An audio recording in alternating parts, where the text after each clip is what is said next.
سلام يا متابعين الغوالي. الشعب العراقي الشعب الوحيد اللي يقول اللي يسمي الرز تمن. كل الشعوب العربية تسمي الرز اسمين، يا اما عيش يا اما يسمونه رز. احنا الشعب الوحيد اللي نسميه تمن. فاحنا نسميه تمن لان بالحرب العالمية الاولى كان الجيش البريطاني يصدر رز للجنود مالته. فمن كانت تجي البواخر بالبصرة كان الجندي البريطاني يصيح للعراقيين فيقولون هاي كمان اني 10 مان يعني احتاج الى 10 اشخاص، فتعالوا 10 اشخاص، ف10 مان. فالعراقيين قال لك هذا اسمه 10 مان، ومنعتها صار اسم الرز بالعراق تمن.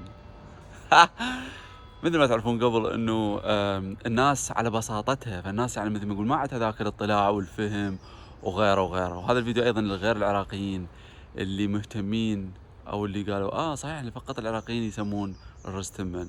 فمن هنا اجت تسمية الرز بالعراقي تمن. فالبريطاني كان يقول I need 10 men come on 10 men، ف10 اشخاص. فالعراقيين قالوا هذا اسمه 10 men تمن. ومن ذاك اليوم لهذا يوم الرز بالعراقي اسمه تمن.